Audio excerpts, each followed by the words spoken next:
All right, everybody, welcome back to the Waiver Wire. It is June 22nd, 7:46 p.m., Saturday night. I'm joined again today with my good friend Nick. We're here to talk more about, just recapping the draft, just going over some winners and losers, going over some best team fits. So, Nick, I think for one of my winners, I got the Pelicans. They were 33-49 last year. They finished 13th in the West. I feel like it's an obvious winner. I mean, when you're getting somebody like Zion. But what do you think the Pelicans did to deserve a W in the draft this year? I love what the Pelicans did. I think they did a really good job of using their assets and expanding on those. I'm a big Jackson Hayes guy. I thought he was the lone true future center in this draft. Obviously, Bol has a lot of upside, but Jackson Hayes is a real rim protector, rim runner, kind of Clint Capella, Jared Allen kind of type of guy. And with Zion Williamson, I think you needed a guy who can protect the rim and a guy that can also finish over the top. So I would imagine seeing Zion, Lonzo, and Jackson Hayes in transition, that's going to be really exciting stuff. Yeah, I think what the Pelicans did was excellent, man. I mean, they executed perfectly. They turned the 4 into 8, 17, and 35 and got Hayes. He's a great rim protector. Alexander Walker gives the team flexibility. And Silva's just another offensive weapon for him. I think they're a real young team. They look really good. And I think the fact that they haven't traded away Drew Holiday or shopped him shows that they think they can be competitive. So they're trying to keep their talent together. And they think they can, maybe pursue something next year. I think the way they could put themselves over the top, maybe some free agents they could pick up. Danny Green's always going to be in that conversation for me, so I'm just going to skip over him. But Quinn Cook can add some. Yeah, Quinn Cook, I really feel like is somebody who can add some depth. He's also somebody who can knock down big time shots. In my eyes, he's a veteran at this point. He's been in big games. He's been a part of that Warriors organization for a while, and I think he would make Zion's transition and this whole team's transition, you could say, into the new NBA a little bit smoother, just bring some leadership to the locker room. I'm expecting the Pelicans to be competitive next year. Who's the winner you got, Nick? For me, it wasn't much about their picks, but the Indiana Pacers, they turned around and just absolutely fleeced the Phoenix Suns and took T.J. Warren and the 32nd pick. I don't know what the Phoenix Suns are doing. We'll get into that disaster later, but I like T.J. Warren. I was a T.J. Warren guy when he came out of North Carolina State. When he came out of college, he was just a mid-range shooter, but last year he shot 40% from three. He averages 18 a game. He's a guy that doesn't pound the ball. He's just a spot-up shooter. He's right around the league average for salary. I love his game. He's one of those guys, a little bit like Danny Green. You need a guy who can help out. T.J. Warren just fits with every team. Wait, what did the Suns trade for him, the 32nd pick? The Suns gave up T.J. Warren and their 32nd pick. Oh, I see. Okay. For cash. It's so the Suns bought a new printer, and meanwhile, and then they turn around and they bring on Aaron Baines. Don't get me started. I don't even know who's running that franchise, but that's but I love what the Pacers are doing. And then they drafted Goga. I'm probably butchering this name, Batadze. He's from the Republic of Georgia, which is not in the South for anyone out there. He has been compared to he's not as girthy, as Jokic or Nurkic, but his skill set is very similar. I heard a great comparison on a podcast yesterday. They said he's a more athletic Enes Kanter. Oh, yeah. And if that's what he turns out to be, between Miles Turner, Sabonis, and this, I'm just going to go by his first name, Goga, that's a really sweet three-man big rotation to go along with Oladipo and TJ Warren. Yeah, this Goga, he's 12 points a game, 54% from the field, 6.5 boards, and 2.5 blocks a game. He's a beast. He's a big defender. I think the issue for them is going to be trying to find minutes for Sabonis, Turner, and Goga. But a quarter of Sabonis' minutes last year were spent at power forward, anyways. And and Sabonis playing power forward and Miles playing the center, they found a lot of success through the regular season, and then they hit a brick wall against the Celtics in the postseason. But Yeah. I mean, the efficiency stats show that lineup does work. Goga just gives them another weapon, and I do believe from what I know, the Pacers thought that their lineup. They do think that lineup will work. It's just the Celtics were like their kryptonite last year, essentially. The Pacers also have 7 people coming off their books. I mean, they got Thaddeus Young, Bogdanovich, Collison, Corey Josephs, Tyreek Evans. So, I mean, they're going to have some cap space. I mean, obviously, with the presence of TJ Leaf and Warren as well, that probably marks the end for Thaddeus Young in Indiana. But this, the Indiana Pacers, I mean, I think they did a great job as well. I think they're going places. They were 48-34 last year. They were 5th in the Eastern Conference, you know, and they only made moves to move up from here. So yeah. Talking about the Phoenix Suns, though, that's one of my losers. We might as well dive right into them. So I feel like you're pretty passionate about it, and we need to talk about it right now. It's General Manager James Jones, good ball player, shitty GM, first year. I mean, I just want to say one thing real quick, Nick, and then I'm gonna pass it to you because this is what blows my mind. I can't believe this. They dropped 5 spots. They went from the 6 to the 11 for Dario Saric, and they missed out on Kobe White. I was like at a loss for words, but I mean, I'll let you go from here. Yeah, I really don't know what they're doing, and the worst part is I really like Dario Saric. I do so too. They traded for Saric, and as soon as they did, 1 year of Saric too. 1 year. He's got 1 year on his contract left. Yeah. So they're not making a run. Another... They're not making a run. It's not like we traded for him for 1 year of greatness. No, they're not. I don't see it happening. So they'll just waste another year of Saric. Poor Dario. I mean, he's just getting passed around from shitty franchise to shitty franchise.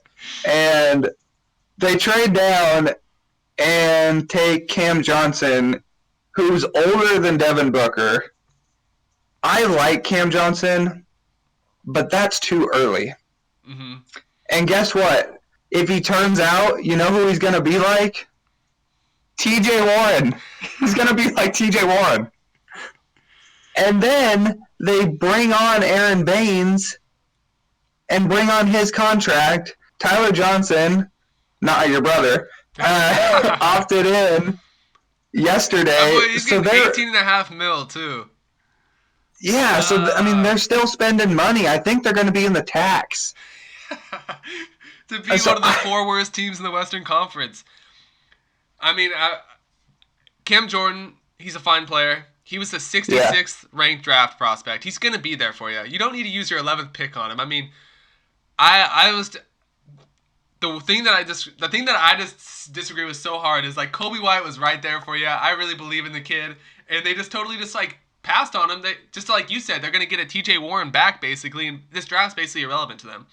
I mean, Josh Jackson. And they need a point guard. Yeah, they need a point guard, and Kobe White is, in my opinion, he's a stud. I love watching him play. Josh Jackson has now cashed in 2 inconsistent seasons. I think he's got potential, but the direction to the Suns is in question. And this is how you're playing your cards to rebuild. It's just like an absolute mess. I don't know about the Suns. It's poor DeAndre Ayton just wants to make a splash in the league, and he's stuck down there with them. Yeah, and I don't see Devin Booker as a loyal guy. I mean, I would not be surprised if he's banging for a trade next year. Yeah, why would you be loyal to them anyways? What are they? They're not doing nothing for you. You know, even if you are a loyal player, it's like, man, I got to get out of here. As soon as my contract is up, I'm out. But anyways, man, even the fans want the owner to sell the team. So it's everybody. That's terrible. All right, brother, who's a big loser for you, do you think, from this draft? Well, it's not so much this draft solely, but this draft and the last draft is the Philadelphia 76ers. I see a team who is really talented. Don't get me wrong. I really like Philly. Yeah, I do too. I love Ben Simmons. I think Embiid is fun, but I think he's overrated. Hey, one thing I will say about Embiid, I really do like Embiid, and I like how when they lost against the Raptors, how he's all like emotional and upset. I like seeing that in players, just because it shows they're just like involved, they're tied to it. They really care about it versus just being like, damn, we lost in the playoffs, I'm out, you know. So I like Embiid as a person for sure. I like his passion. I don't know. I think he's just a little overrated. Mm, To me, he looked overweight in the playoffs. But when I watch the 76ers, even with Redick and Tobias Harris, they lack perimeter shooting. So what did they do last year in they the talk draft? about it all year with Ben Simmons and all of them. None of them can Yeah, shoot. All year, that's all exactly. ESPN says or NBA on TNT. They talk about how they lack shooting. Exactly. So last year they take Zaire Smith, just a freak of an athlete at Texas Tech, which is fine. That's fine. He struggles to shoot. This year they turn around and they take a 4-year guy out of Washington, which I'm fine with the 4-year thing. He can't shoot. He stops shooting. He doesn't. He takes 1 3-pointer in college a game, and he can't shoot. He's a very, very good defender. Debatably a game-changing perimeter defender if you can be one. But you're losing Redick. You're probably going to lose Tobias Harris. And you got Simmons, who doesn't seem super interested in working on his jump shot, and Embiid, who you honestly you don't want him to be a perimeter shooter. He's a big guy. You want him to be under the hoop. I just feel like they're not addressing the biggest issue that's on their team. Yeah, I don't have a lot for these guys, but I mean, I feel like what I have is kind of intense. Like I mean, they like you're talking about, they needed to add an impact player, and they continue to move like current assets for future assets. When in reality, this is a team that doesn't need future assets. They need to win now. I mean, they were 51-31 last year. They were third in the Eastern Conference. They're so close to making it, and you're not going to try to make a splash with team need. You know what I mean? Versus, I just don't know what they're thinking. I mean, Yeah, Tobias Harris and Jimmy Butler are both free agents. Thibul's an elite defender, but they need scoring on that. They need scoring on that team. Like you said, they're losing Redick. Simmons can't shoot. I mean, they just don't have any shooters. yeah, And they're gonna continue to add defense when your team need is purely a scorer. You know, Danny Green, 3-and-D. You know what I mean? Like you need a player like yeah, that. You need somebody like that who's gonna bring some scoring to the table. I just think like even the Jordan Bone trade continued the narrative that the Sixers are having or would rather have cash and potentially players on small contracts. You know what I mean? Like you need to yeah. win. You need to win now, and you guys are continuing to drop the ball. You know, it's just, I don't know. We'll see what they do in the offseason. Hopefully they can keep Tobias Harris because, I mean, otherwise they're not going to have any shooting there in Philadelphia anyways. Yeah, they need to keep Tobias. He's lights out. Yeah. Nick, you got a best fit? You got a best fit for us for a team? Yeah, best fit. I didn't want to take maybe one that everyone's already heard, so I picked Chuma Okeke, who was a player that came off the board at 16, I believe, to the Orlando Magic. I really like what the Magic are doing. They are a team that they really prioritize length and upside. So Muhammad Bamba, Aaron Gordon, Jonathan Isaac, and even their second round pick from a year or two ago was Wesley Owundu. They are all long, freaky, athletic dudes. And Orlando, they did what the Sixers didn't. They looked at their team and they said, we got a lot of good players, but we need perimeter shooting. And Chuma Okeke, who isn't a small guy, he's 6'8", 240 out of Auburn. He did tear his ACL, but he's a smooth jump shooter, and I think he fits really well in a lineup that is very switchable on defense, and I think is going to have a lot more depth than what they had before. If they can just pick up a guard or two, maybe Markelle Fultz turns out for them. That'd be awesome. I think that they can be a real threat in a year or two in the East. I like what you say about him because I'm on the total opposite spectrum almost. It's like we're about to, you know, describe next year's All-Star or something. You know, I think he's like you said, he's a big guy. I think I don't think he is quick enough to defend guards, and he's big enough to stop a power forward. So, you know, you're complimenting his offense. I think he's a decent defender. You know, he's got the ability to excel on both sides of the floor. He did suffer a torn ACL in the NCAA tournament, but he was averaging 12 points a game, 7 rebounds, 2 assists, and he shot 40% from the field. So, I mean, he was a force on that team. But also, speaking of the Orlando Magic, it's a little off topic, but the rumors about Aaron Gordon for CJ or Aaron Gordon coming to Portland, what'd you think about stuff like that? It's interesting because I like Aaron Gordon. Straight up, no way. I would never even consider it straight up, and they're starting to become more competitive, so their picks aren't high enough to compensate for a trade like that. Uh-huh. But when they were, in top 5 in the draft, and it would have been Aaron Gordon and number 5 overall for CJ, I thought those were a little more interesting. Yeah, I hate to be the guy. I don't really like when people are like, oh, never trade this person or never trade that person, because I feel like that's pretty serious. Like, the only untradeable person for me is Dame. But you can't tell me never trade CJ and think like, well, if the Bucks are like, yo, Giannis for CJ, you know what I mean? It's like, people are tradable. Yeah, people are exactly. tradable. You know what I'm saying? So it's like, I wouldn't have considered it for the one reason, like, I listen to Bill Simmons' podcast religiously, every episode from the front to the back. I listen to that, and I really respect his opinion a lot. And he talks about how, like, Dame and CJ are like a once in a decade pairing. That it's a great, they're a great duo to have, So it'd be hard for me to get rid of him, but I feel like he is tradable for the right, for the right price. But Aaron Gordon's not the right price. So, but I was just curious. I remember reading about all those rumors today. I had a best fit as well. Yeah. I'm sticking to my guns. You could probably already guess who I'm talking about, but I mean, Kobe White is the best fit, absolutely, to me. He's going to be an instant impact player for that team. They have a real young lineup. They're going to have White, Carter, Markkanen, Levine, and Porter. I feel like he just fell down the ladder straight to Chicago. I feel like it was perfect. Chicago needs a point guard, and Kobe White is just is a great point guard in my opinion. What do you think of Kobe White pairing with Chicago? Oh, I love the fit. I love it because both guys can play with the ball, in Zach LaVine and Kobe White, and both guys can play off the ball. Kobe White and LaVine are going to be such a sick duo.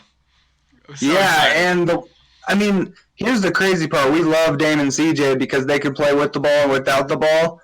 I'm not going to say that they're as good as Dame and CJ, but they're bigger. Mm-hmm. They're going to be able to defend a lot better than Dame and CJ just because of what kind of athleticism that LaVine and Kobe White have. So they could end up being a real dangerous backcourt for sure. Yeah, I think the Bulls finished at the bottom of the league for pace. This is what I'm talking about when it's like this guy fell to the perfect team. Like, I don't think the Bulls, besides like Zion obviously, but I think realistically this is the perfect pick for them. The Bulls finished near the bottom of the league for pace and transition points. White generated 31% of his offense in transition and was in the 93rd percentile for catch and shoot jumpers. It's like, you got a problem, this is the answer. Draft Kobe White. So he's one of the fastest players in his class. He holds his own and he has the ability to knock down jumpers off the catch and allows all the offense to be initiated through Zach LaVine if necessary. They're going to be running the floor. The one knock on him, which I will agree with, is his half-court offense could use some work, but he's quick, he could score, he could hoop. I really like Kobe White. I think this was the perfect place for him to go. I talked about where he was going to go was kind of be like a league pass team. It's going to be great. I'm really excited. Yeah. I'm really excited to watch him play. And I love Markkanen. Yeah. Dude's a beast. Moving on to the team I'm most passionate about, the Trailblazers, man. Give me what you think about the Trailblazers. Well, me and my dad went to B-Dubs, and we're sitting there, and we're watching the picks, drinking some brewskis, and we're watching teams take bad players, Ty Jerome, Grant Williams. Well, in my opinion, they're bad players. Grant Williams, Ty Jerome, some dude I've never heard Anything of. Phoenix and we're going, holy crap. Bo, Kevin Porter, Seriously. and Nassir Little are still on the board. That was after pick 21. Sudden, I'm like, all three of these guys, we could get all three of these guys are still here. Yeah. I'm just going, please, Olshey, please do not try to be smarter than everyone else, please. And I just think Nassir Little is, I'm not going to guarantee stardom, but Nassir Little is, one, the exact position that we needed. The exact position. He is a high upside guy. He was the number 2 recruit out of the nation, according to some recruiting sites. He was the MVP of McDonald's All-American game and the Jordan Brand Classic game, ahead of Zion and ahead of R.J. Barrett in both of them. And coming out of high school, he was going to be the number 2 pick. The guy is a freak show. If he develops any type of a jump shot, he can be an absolute game changer. I'm just super pumped for him. I can't believe he fell to 25. Yeah, I like what you said, how you can't guarantee stardom, but it's like that's what's like so great about this pick is it's a 25th pick. Like you don't expect stardom Yeah. from your 25th pick, but you see stardom in this guy. That's what I appreciate about this pick so much. I could not believe it happened. I could not believe he was the fourth ranked small forward in the draft, and he goes at 25 to Portland, who just like you said, that is the position we need. You know, Yeah. and I mean, all mock drafts I saw had him at least in the top 12. Like that's it. I didn't see him outside of maybe the top 15, but I did not see him past the 15 at all. You know, he's got a 7-foot wingspan. And there's nothing wrong with him. Yeah, there's nothing wrong with him. Exactly. Yeah, He's from a military family. He graduated high school with a 4.2 GPA. He went and played for Roy Williams at North Carolina and came off the bench and was an absolute energizer bunny off the bench. He is high character, high upside, and he's got a body and physique that allows him to play right away if we need him. I can't believe we got him. It's awesome. I know, it's amazing. It was such a good feeling to hear his name get called. He averaged 10 points a game in college, 4.5 boards. He shot 48% from the field and just below 80% from free throw. He's got a 7'1" wingspan, and he's quick enough to stay in front of these guards. So, I mean, he's just an elite defender. And some of these Trailblazer groups I'm a part of are posting things like, yo, sell me on Nassir Little. It's like, dude, we got Mo Harkless in there. Like, you're talking about scoring. Mo can't score. You know what I mean? It's just like Nassir Little is a huge improvement. He's like a juggernaut on defense, and he's still gonna get his points. You know, the only knocks on him that I can agree with is he's like an inconsistent shooter, and his turnover ratio is a little high. But those are all things that are very coachable, and I believe in Terry Stotts and our coaching staff. So I'm super excited to see Little next year on the floor playing with us. I think Dame and CJ got that locker room. I think our locker room has one of the best cultures. I feel like you can just see it on the floor. You know, with that is a great group of guys. I think, and having Little come into this like brotherhood we have, I think he's going to be a great fit. I think we're going to have a really great season, and I'm really excited to see what's in store for the Portland Trailblazers. We got to defend that Summer League title, baby. Anthony Simons, Nassir Little, Gary Trent Jr. We signed Mike Dom from South Dakota State, the Dominator. Let's go. Yeah, man. All right, man. You got anything else you want to say? About to wrap this up. About the rap battle? Yeah. Oh, that's a great point. Marvin Bagley. What'd you think about Bagley, that? here's a message from a guy that doesn't matter. Don't brag about playing for the Kings. Don't brag about wearing Pumas. Yeah. Bruh, what are we doing? Man, I heard that Dame track for the first time today. I'm not gonna lie, I listened to it just today. It was actually really sick. Oh, it was really bodies good. him. He slayed. And the one thing I will say, I love competition. But if you're a competitor that also respects the other competitors, that's like the ultimate to me. And how they went on Twitter and they were both like, "Yo, it's all out of fun. I respect you. I think that's super cool." Yeah. But regardless of that, Dame destroyed Bagley. Destroyed him. I can't wait till we play the Kings. All right, man. Hey, I appreciate you coming on again, man. We're gonna be talking about basketball all next season on this podcast. It's been fun, man. I appreciate you. Right on. Thanks for having me on. Yeah, for sure, man.